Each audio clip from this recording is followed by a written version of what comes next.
मैं आपको गोविंद सर। आज हम लोग देखेंगे कैपेसिटर के आगे। हम लोग पढ़ चुके हैं कॉम्बिनेशन ऑफ कैपेसिटर और उसके पहले हमने पढ़ा है what is capacitor and capacitance. तो ये अब देखेंगे हम लोग आगे कि इसके आगे क्या होता है। हमने पढ़ा है कैपेसिटेंस, कैपेसिटेंस के बारे में देखा है, कैसे निकलता है कैपेसिटेंस, बहुत सारा चीज, टाइप्स ऑफ कैपेसिटेंस और combination of capacitance, series, parallel, mix. अब हम लोग कुछ और चीजें देखेंगे जो इस भाग में देखेंगे पार्ट 3 में। पार्ट 1 और पार्ट 2 पहले आप देख लीजिएगा कैपेसिटर का, उसके बाद ये पार्ट 3 पार्ट देखिएगा तो आपको पूरी तरह समझ में आएगा। तो हम लोग चलते हैं कैपेसिटर के नेक्स्ट भाग में, पार्ट 3 में। चलो चलते हैं। पहला number, force between plates of a capacitor. Okay, इसे कैसे फाइंड करना है। हम जानते हैं कि एक कैपेसिटर में पॉजिटिव प्लेट और एक नेगेटिव प्लेट होता है। ओके, अब ये नेगेटिव चार्ज है क्यों, और ये आपका पॉजिटिव चार्ज है। Positive charge, negative charge. अब यहां पर क्या होगा कि नेगेटिव चार्ज है, पॉजिटिव चार्ज है, तो यहां पर इलेक्ट्रोस्टैटिक फोर्स के कारण दोनों प्लेट में अट्रैक्शन होगा। ये जो अट्रैक्शन होगा इसको बोल देंगे attractive force of electrostatic. Electric field भी जनरेट होगा। गॉसेस लॉ के थ्रू से इलेक्ट्रिक फील्ड क्या करेगा, del S is equal to Q by epsilon not. यहां पर एरिया क्या है, इसका एरिया एक दूसरा इस प्लेट का एरिया 2 एरिया हो गया। एज ए सीट इसको हम समझ सकते हैं, ये सीट भी हो सकता है। तो यहां पर क्या होगा कि E into 2A is equal to Q by epsilon not. यहाँ पर थीटा जो हो जाएगा 0 डिग्री हो जाएगा, इसलिए यहाँ पे cos थीटा 1 ले लेंगे। यहाँ पे डॉट प्रोडक्ट होता ही है इसलिए, और ये E is equal to हो जाएगा Q by 2A epsilon not. ठीक है, तो इलेक्ट्रिक फील्ड निकल गया। फोर्स निकालने के लिए हमें क्या चाहिए, फोर्स निकालने के चाहिए E is F is equal to Q E। कौन सा E, एक पॉजिटिव वाला हो चुका है, एक नेगेटिव वाला ले लेंगे, is equal to minus Q into Q by 2A epsilon naught, यानी कि minus Q square by 2A epsilon naught. यानी आपका फोर्स आ गया, इसका मैग्नीट्यूड हम लोग निकाल लें यहां पर, तो ये क्या देगा Q square by 2A epsilon not. तो ये निकल गया force between the plates capacitor का। इसके बाद हम लोग अब निकालेंगे एनर्जी। एनर्जी क्या होगा, तो हम जानते हैं F is equal to W is equal to FT। Okay, W is equal to F कितना आया है, Q square by 2A epsilon not into D। इसे कैसे कर देते हैं, बहुत आसानी है, आसान कर देते हैं इसको, Q स्क्वायर कर देते हैं, यहाँ पर 2A epsilon not by D। ये हमारा कैपेसिटेंस पैरेलल प्लेट का कैपेसिटेंस का फॉर्मूला आ गया, और यहाँ पे हम लिख देंगे ये इस टर्म में Q स्क्वायर बाई। अब यहाँ पे देखेंगे ये कैसे होगा, ये C Q स्क्वायर होता है CV, वहां पे पुट कर देंगे ऊपर में, ये एनर्जी फॉर्म हो जाएगा 1/2 CV स्क्वायर, दोनों का स्क्वायर होगा, नीचे C हो जाएगा, ये कैंसिल आउट हो जाएगा। तो U इज इक्वल टू हो गया, U is equal to 1/2 CV square. Okay, एक चीज और है, हम लोग C की जगह पुट कर सकते हैं, U is equal to 1/2 Q square by C। यहाँ पर C की जगह पे पुट कर सकते हैं, तो यहाँ पर हमारा C इक्वल टू हो जाएगा Q बाई V। ओके, तो पुट हो जाएगा 1/2 Q square by Q by V, V cancel out, V पर चला जाएगा 1/2 Q V। तो एक फॉर्मूला यहाँ पर है, एक फॉर्मूला और यहाँ पर आया, U is equal to 1/2 Q V, second formula, और थर्ड फॉर्मूला को दिए फॉर्मूला है U is equal to 1/2 Q square by C।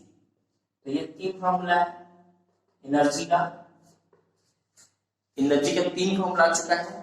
और ये हम अभी जाने हैं एनर्जी स्टोर, कैपेसिटर में क्या स्टोर हो पाएगा एनर्जी, और फोर्स हमने देखा है कि कैपेसिटर, पैरेलल प्लेट कैपेसिटर, दोनों फोर्स कितना एक्सर्ट करता है। तो ये दो चीज देखे। एक क्वेश्चन है, जब बनाइएगा, मैं क्वेश्चन बोल रहा हूं, आप क्वेश्चन लिखिएगा, इसे रिपीट करके भी देख लीजिएगा, क्वेश्चन आपको छूट जाता है उसके बाद खुद से आप बनाइएगा। क्वेश्चन है, find the energy stored in a capacitor of capacitance 100 microfarad when it is charged to a potential difference of 20 volt। Okay, तो हम लोग इसमें क्या देखते हैं, क्या दिया हुआ है, एक तो दिया हुआ है आपका कैपेसिटेंस 100 माइक्रोफैराड और पोटेंशियल 20 वोल्ट। तो यदि हम इसे बनाना चाहेंगे,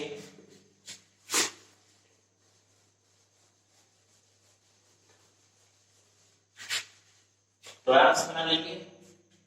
गिवन क्या हमारा data, C 100 microfarad, volt 20 volt. Formula हमारा इसमें से कौन सा तीनों में लग जाएगा, ये वाला एनर्जी, क्योंकि एनर्जी हम लोग फाइंड करना है। U is equal to 1/2 CV square, 1/2 100 micro है 10⁻⁶ इनटू 20 स्क्वायर। ओके, तो यहां पर क्या हमारा हो जाएगा 1/2 10⁻⁴ इनटू 400, 200 हो जाएगा यहाँ पर, और यहाँ पर डिवाइड होकर आ जाएगा 0.02 जूल आंसर।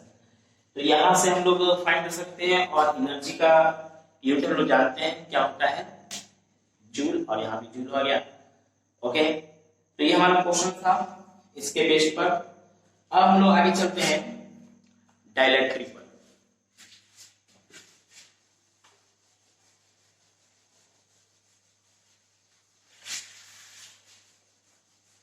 इसे रिपीट करके भी आप देख सकते हैं, रिपीट करके देखिएगा। ओके, अब हम लोग चलते हैं डाइलेक्ट्रिक्स।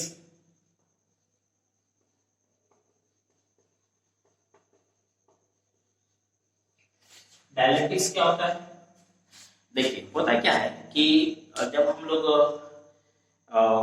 प्लेट रखते हैं, पैरेलल प्लेट, तो होता क्या है कि इसे यदि आप यूं ही छोड़ के रखिएगा तो एयर इसके बीच में होगा। ओके, एयर क्या करता है, आयोनाइज हो जाता है, आयोनाइज हो जाएगा, इसका चार्ज जो है जंप कर जाता है। ठीक है, जंप करने लगता है एयर आयोनाइज होने के बाद। ये क्या होता है, आगे हम लोग कोरोना डिस्चार्ज में पढ़ेंगे, बस 1-2 टॉपिक के बाद ही है, इसी के बाद। तो यहाँ पे क्या होता है कि इसे ऐसा ही एयर के फॉर्म में नहीं छोड़ा जाता है, इसके बीच में नहीं तो एयर निकाल लिया जाता है दो प्लेट के बीच में, नहीं तो इसमें कुछ मटेरियल, इंसुलेटेड मटेरियल भर दिया जाता है, फिल कर दिया जाता है। यानी कि ये जो आप कैपेसिटर देख रहे हैं प्लस और ये आपका माइनस, यहाँ इसके बीच में जो सेपरेशन होता है डी, जिसे ऐसा ही नॉर्मल एयर में नहीं छोड़ा जाता है। ओके, इसमें क्या किया जाता है, कुछ नहीं तो एयर हम लोग वैक्यूम कर देंगे, नहीं तो कुछ मटेरियल इसमें हम फिल कर देंगे, इंसुलेटेड मटेरियल। ओके, ताकि वहां पर आयोनाइज कुछ ना हो, लॉस ना हो। और जब किसी मटेरियल को भी हम लोग डालते हैं, इसमें फिल करते हैं, तो फिल करने के बाद क्या होता है कि कोई भी डाइलेक्ट्रिक होगा, इंसुलेटेड मटेरियल होगा, सब एटम का होगा, और एटम क्या होता है कि जब इलेक्ट्रिक फील्ड की डायरेक्शन में आता है तो यहाँ इलेक्ट्रिक फील्ड भी जनरेट हो जाता है, तो वो पोलराइज्ड हो जाता है। पोलराइज्ड मतलब होता है कि चार्ज जो है सारा पॉजिटिव एक साइड और सारा नेगेटिव एक साइड। वैसे फॉर्म को हम लोग बोलते हैं मटेरियल को डाई इलेक्ट्रिक्स। अभी डाइलेक्ट्रिक्स करता क्या है, तो डाइलेक्ट्रिक्स क्या करता है, कैपेसिटेंस की कैपेसिटी को इंक्रीज कर देता है ड्यू टू डाइलेक्ट्रिक कांस्टेंट, क्योंकि एवरी डाइलेक्ट्रिक मटेरियल के पास डाइलेक्ट्रिक कांस्टेंट होता है। ओके, वो क्या करता है, कैपेसिटेंस को इंक्रीज करता है, इलेक्ट्रिक फील्ड को डिक्रीज करेगा, पोटेंशियल को डिक्रीज करेगा, एनर्जी को भी इंक्रीज करेगा। दो चीज को इंक्रीज किया और दो चीज को डिक्रीज करता है डाइलेक्ट्रिक। डाइलेक्ट्रिक मतलब जो कैपेसिटर के बीच में जो फिल किया जाता है सेपरेशन, वो जो मटेरियल होता है पोलराइज हो जाता है, उस मटेरियल को बोलते हैं डाइलेक्ट्रिक्स बोलते हैं। और सभी मटेरियल का अलग अलग होता है, जैसे वैक्यूम का 1 होता है, वाटर का 80 होता है। ओके, और बहुत सारे मटेरियल है, ठीक है, सबका अलग अलग होता है कांस्टेंट वैल्यू। ये सभी क्या करते हैं, इसको इंक्रीज कर देते हैं कैपेसिटेंस वैल्यू को। ओके, तो इसे हम लोग करते हैं डाइलेक्ट्रिक कांस्टेंट, इसे K से डिनोट किया जाता है। ओके, ये जो डाइलेक्ट्रिक कांस्टेंट होगा इसका होता है डाइलेक्ट्रिक कांस्टेंट। डाइलेक्ट्रिक कांस्टेंट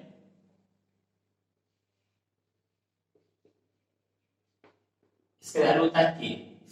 से वैक्यूम का क्या होता है, वैक्यूम का वैल्यू K का वैल्यू होता है 1, वाटर का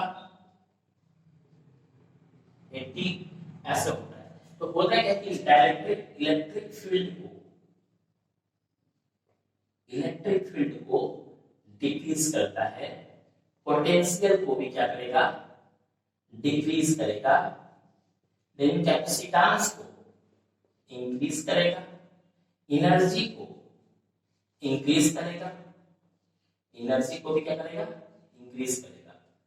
ओके, आपको फोटो खींच के दे दिया जाएगा। डायलेक्ट्रिक कांस्टेंट सबका अलग अलग होता है, आप एससी वर्मा में भी क्वेश्चन देख सकते हैं, सारा डायलेक्ट्रिक कांस्टेंट का वैल्यू दिया हुआ है और आप सभी को भेज दिया जाएगा, या किसी कहीं स्क्रीन पे कहीं शो कर देंगे हम लास्ट में या इसी समय। अभी रिकॉर्डिंग हो रहा है, रिकॉर्डिंग के बाद देखेंगे और अपलोड करने के समय कहाँ पे करवाते हैं। तो ये आपका वैल्यू याद रखिएगा कि क्या होता है, ई क्या है, ई है आपका इलेक्ट्रिक फील्ड विद डाइलेक्ट्रिक, यानी डाइलेक्ट्रिक फील्ड करने के बाद जो इलेक्ट्रिक फील्ड होगा ये होगा without electric field, without electric dielectrics. Without dielectrics, जब इलेक्ट्रिक फील्ड डाइलेक्ट्रिक्स नहीं होगा तब का इलेक्ट्रिक फील्ड होगा। ये आपको डिपेंड करता है क्या मटेरियल भरे हैं, वाटर अंदर भरे हैं, डिस्टिल वाटर जो इन्वर्टर के बीच में भरा जाता है, कि ग्लास भी होता है वो आप भरे हैं, जो भी होता है कांस्टेंट वैल्यू होता है हम लोग इसमें वैल्यू करते हैं। ग्लास का वैल्यू होता है 3 से 4 होता है उसका डाइलेक्ट्रिक्स वैल्यू। और पोटेंशियल भी डिक्रीज कर रहा है, ये विदाउट डाइलेक्ट्रिक पोटेंशियल है, ये विद डाइलेक्ट्रिक है, ये विद डाइलेक्ट्रिक कांस्टेंट कैपेसिटेंस है, ये विदाउट है, ये एनर्जी भी वही है विद डाइलेक्ट्रिक है और ये विदाउट डाइलेक्ट्रिक है। तो ये इस तरह से हम लोग डाइलेक्ट्रिक के बारे में पढ़ते हैं। डाइलेक्ट्रिक्स होता है क्या है, जो कैपेसिटेंस के बीच में फिल कर देता है ताकि वो फ्री आयोनाइज ना हो। क्यों आयोनाइज हो जाता है हम लोग आगे देखते हैं, ठीक है। तो इसके बाद हम लोग चलते हैं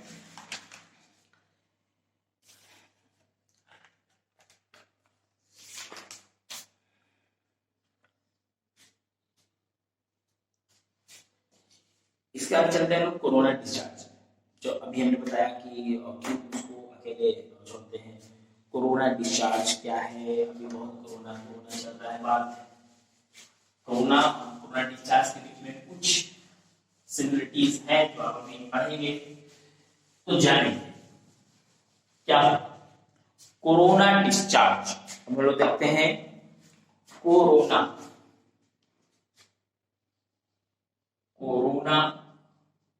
डिस्चार्ज।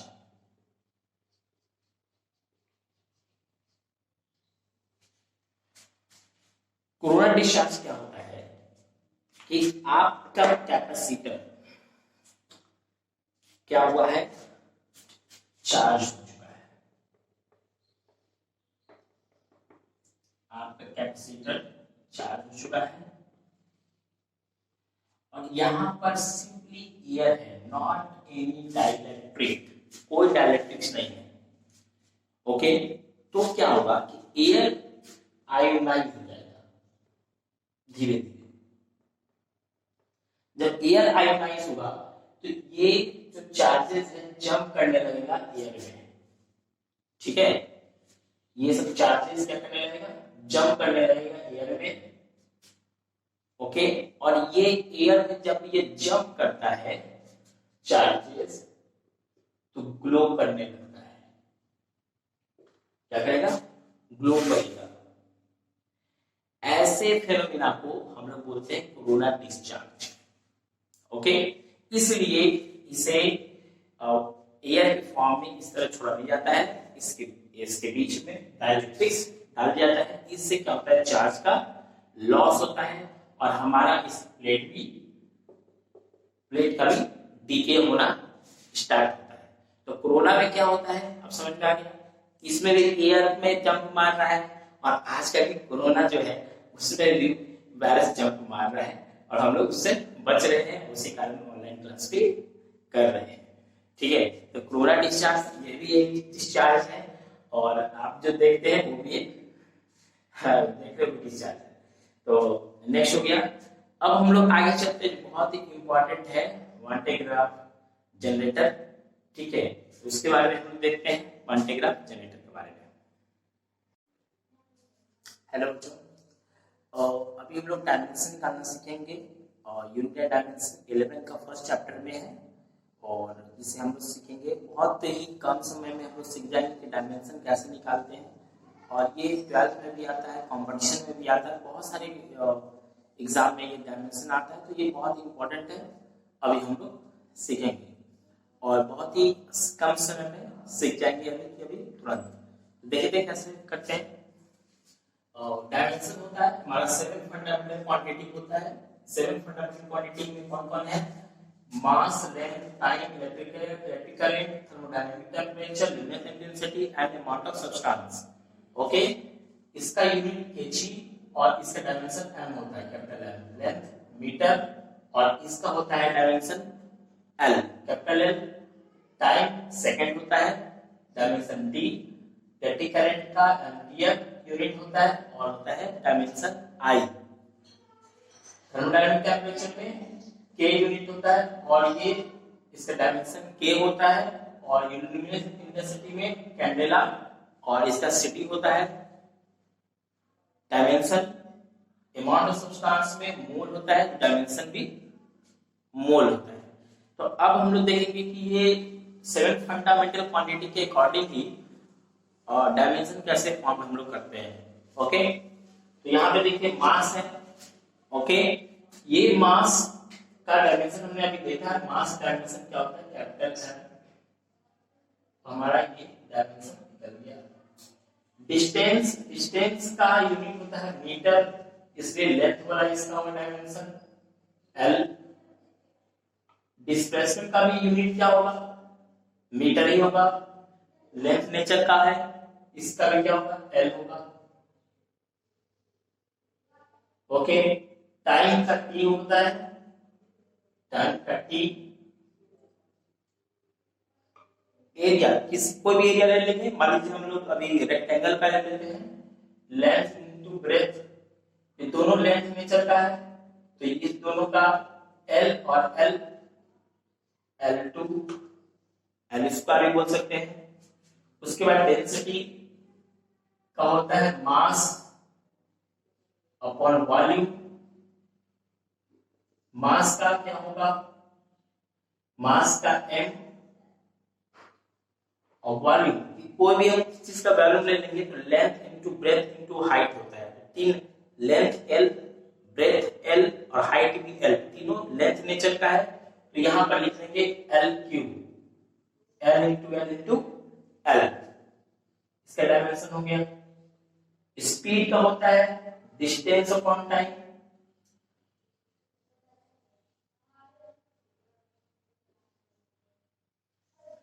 डिस्टेंस क्या हो गया L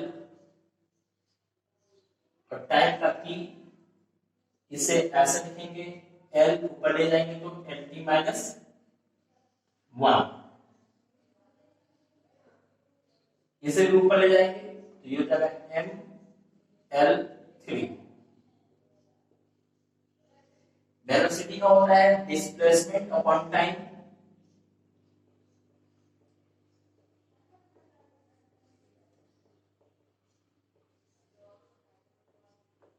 डिस्प्लेसमेंट अपॉन टाइम, तो ये कितना हो जाएगा, ये भी डिस्प्लेसमेंट भी क्या होता है लेंथ नेचर का होता है, L हो जाएगा टाइम का T, तो इसका भी ये T ऊपर जाएगा तो LT माइनस 1, इसका भी डायमेंशन हो जाएगा।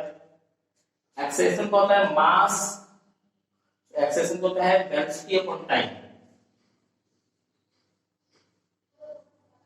वेलोसिटी इनटू टाइम होता है, इसका डायमेंशन निकालना है। वेलोसिटी क्या होता है LT माइनस 1 और टाइम का क्या हो जाएगा T, तो ये T ऊपर जाएगा तो हो जाएगा LT माइनस 2।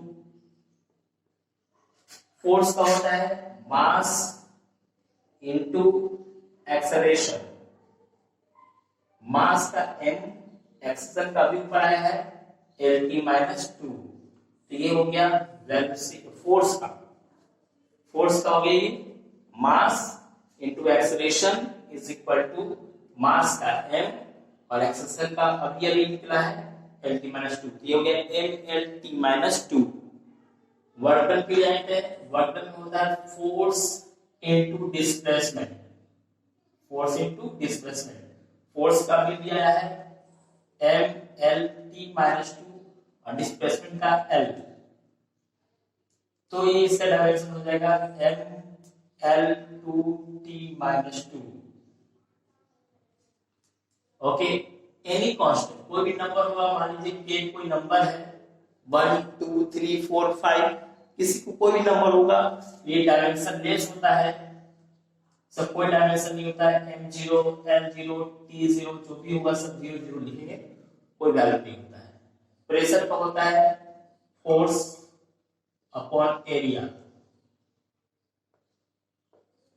फोर्स का हमने देखा है MLT माइनस 2 और एरिया का भी हमने निकाल रखा है L2, ये ऊपर जाता है तो क्या होता है M तो रहेगा, L यहाँ 1 होता है या माइनस 2 जाएगा, माइनस 1 हो जाएगा और ये T minus 2, ML minus 1 T minus 2 हो जाएगा। काइनेटिक एनर्जी का होता है हाफ मास इनटू वेलोसिटी, तो किसी भी नंबर का डायमेंशन नहीं होता है, मैंने आपको बताया था, और ये मास m, वेलोसिटी का होता है क्या, वेलोसिटी हमने यहाँ निकाल रखा है LT माइनस 1 और ये होल स्क्वायर, क्या हो जाएगा ML2T minus 2। Okay, potential difference से क्या होगा, पोटेंशियल डिफरेंस होता है mass into gravity, action to gravity into height, mass का m, एक्सेलरेशन का होता है सेम, सारे एक्सेलरेशन का सेम होता है, एक्सेलरेशन का क्या निकला है LT माइनस 2 और हाइट है ये, हाइट भी लेंथ नेचर का है, तो ये क्या हो जाएगा L, तो इसका निकल जाएगा ML2T माइनस 2। तो इस तरीके से हमने देखा है कि कैसे डायरेक्शन को फाइंड करते हैं, कुछ भी देगा तो यूनिट की वाइज देख लेंगे, ये भी देख लेंगे कि कैसा क्वांटिटी कर रहा है, इसका सेकंड पार्ट भी हम बनाएंगे, ठीक है ना, उसमें और बड़े बड़े डायमेंशन को फाइंड करेंगे और यूनिट भी बताएंगे, ठीक है। तो इसमें इतना ही, बाकी सीख कर आगे देखिएगा, प्रैक्टिस कीजिएगा, बार बार क्वेश्चन को लिख कर फिर आगे हम लोग बढ़ते हैं, ठीक है।